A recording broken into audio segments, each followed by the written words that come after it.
¿Qué tal? A todos un saludo. Mi nombre es Karina Diosdado Torres, soy estudiante de la licenciatura de Pedagogía del cuarto cuatrimestre del Centro de Estudios Superiores en Ciencias Jurídicas y Criminológicas. El presente video es de carácter informativo para el cierre de sesiones del segundo parcial de la materia de Política y Legislación Educativa. A veces pensamos que mencionar política o legislación es un margen meramente burocrático. Sin embargo, la política y legislación educativa es un quehacer dirigido a aspectos educativos, los cuales se resuelven por actos políticos, por un poder mayor o menor, de acuerdo a la necesidad, desde la promulgación de cualquier norma de rango menor hasta la reforma e implantación de un nuevo sistema educativo. Las políticas educativas surgen en la modernización de la sociedad a través del proceso de diseño, aprobación y evaluación. Surgen en el marco de una visión de la sociedad. ¿Cómo iniciamos con este tipo de política y legislación educativa dentro de la historia de la educación en México? Desde 1520, cuando los españoles llegaron a México, la educación en el Nuevo Mundo tuvo un diferente rumbo de adaptación. Había civilizaciones de alto desarrollo cultural y político. Sin embargo, no había educación. Los niños eran educados por sus padres y las niñas, bueno, las mujeres solo eran educadas para realizar quehaceres de hogar y las preparaban para el matrimonio. Había diferentes civilizaciones, entre ellas una de las más importantes pues fueron los aztecas. Ellos fundaron su ciudad Tenochtitlán, en la cual aperturaron su educación pública con 4 tipos de escuelas, que fueron Calmecac, Tepochcalli, Ixpoxcalli y Cuicacalli. Todas estas escuelas tenían diferentes objetivos y tenían su enseñanza dirigida a diferentes rangos de edades o para diferentes oficios, vamos a llamarlo así, o diferentes preparaciones. Los pueblos indígenas tenían una preparación en su educación de manera austera. Sin embargo, en el virreinato hubo cambios en la educación tomando en cuenta modelos pedagógicos. La apertura de diferentes colegios en principales ciudades del virreinato llevaba la misión de llevar a cabo la educación moral y religiosa, así como intelectual. La corona era el poder absoluto, la única que tenía el mando absoluto para dictar cualquier ley en ese entonces. En México, la educación se ha modernizado durante su historia. Cada etapa es caracterizada por una estructura política.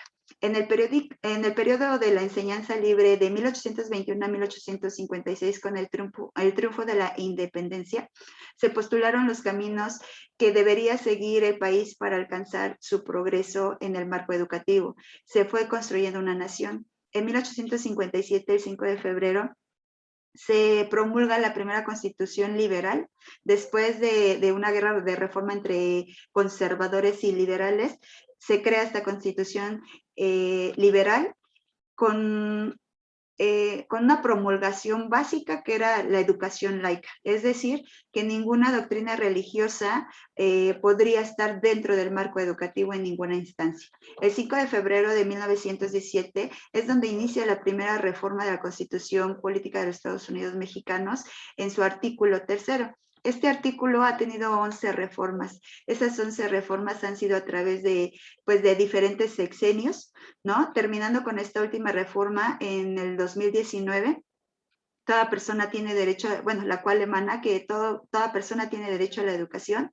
El Estado, Federación, Ciudad de México, municipios, impartirá y garantizará la educación inicial, preescolar, primaria, secundaria, media superior y superior a todo habitante del país. Anteriormente la educación era centralizada, con el paso del tiempo se vuelve descentralizada, es decir, que cada estado se hace cargo de la aplicación de leyes para la educación de acuerdo a sus necesidades de cada estado. Nos preguntamos para qué nos sirve la política y legislación educativa. Como les he estado platicando esto poquito, pues podemos determinar que nos sirve para que la sociedad quede satisfecho de diferentes demandas educativas y su importancia en el campo educativo es que la legislación viene a establecer normas o formas de trabajo en el contexto, en el campo educacional. ¿Qué incluye? Pues incluye diferentes leyes. Una de ellas es la Ley General de Educación publicada en 1973, el cual estableció que la educación es un servicio de carácter público que ejerce el Estado. Dicha ley reitera la gratuidad de la educación y la gratuidad de educación que estará impartida en el Estado y el derecho que todos los habitantes del país tienen que recibir educación con las mismas oportunidades. Estableció también la modalidad escolar y extraescolar y nuevos procedimientos de revalidación y equivalencia de estudios y aseguró el principio de libertad educativa. La nueva ley aplicada el 30 de septiembre de 2019 esta fue donde el presidente Andrés Manuel López Obrador decreta que se garantiza el derecho a la educación. El Estado va a priorizar el interés superior de niños, adolescentes y jóvenes, ejerciendo el derecho a la educación. El Estado fomentará la participación activa de los educandos, madres y padres de familia o tutores, así como maestros y maestras, así como también de diferentes actores involucrados en el proceso educativo. Dentro del marco de la política y legislación educativa existen diferentes artículos. Estos artículos de Consejo Nacional Técnico de Educación, los cuales su objetivo es de elaborar planes, programas y métodos de enseñanza, así como llevar a la práctica las recomendaciones y disposiciones en materia educativa, que el presidente de la República o el secretario de Educación Pública emanen. También en mayo de 1992 se publica en el Diario Oficial el Acuerdo Nacional para la Modernización de la Educación Básica, donde se plasma un compromiso de transformar el sistema educativo nacional en base a 3 objetivos. Uno fue la reorganización del sistema educativo, 2, la reformulación de contenidos y materiales educativos, y 3, la revaloración social del magisterio. Para que llevara a cabo, tuvieron que haber 6 factores, más bien fueron involucrados o se fueron con base a 6 factores. Una fue la ampliación de la cobertura, es decir, que tendrían que tener servicio de educación en áreas indígenas y rurales. 2, el aprovechamiento escolar, que quiere decir que hubiese evaluación de conocimientos. 3, planes y programas de estudio, es decir, que cada modalidad debería de adquirir, o más bien permitían adquirir habilidades de aprendizaje. 4 escuelas. En 1992, la SEP transfirió a los estados 82.8 miles de escuelas públicas. 5, los docentes, es decir, que los docentes tendrían que estar en actualización permanente.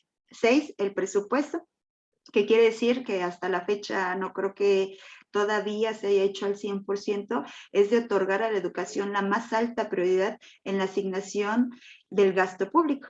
Dentro del margen político encontramos también los derechos humanos, los cuales protegen la libertad, la vida, la integridad, la seguridad jurídica, la propiedad, la dignidad y la igualdad. Yo creo que este video pues es un poquito corto o tenemos poco tiempo para poder establecer todos los temas que vimos dentro de nuestro cuatrimestre. Sin embargo, quiero concluir que la política y legislación educativa nos sirve a nosotros como futuros docentes, pedagogos o psicopedagogos, para que tengamos herramientas que nos apoyen en el ejercicio de nuestra profesión, de acuerdo a la que vayamos a realizar dentro de este campo educativo, ¿no? También nos va a servir para desarrollar proyectos educativos y escolares con base en la legislación y la política vigente. ¿Por qué? Porque acuérdense que cada sexenio puede ser que haya más y más reformas dentro del marco educativo. También podemos entender las formas de intervención de agencias externas en la identificación de proyectos y resolución de problemáticas en diferentes instituciones de diferentes niveles educativos de nuestro sistema nacional educativo. Bueno, pues con esto cierro. Muchas gracias por su atención, muchas gracias, profesor.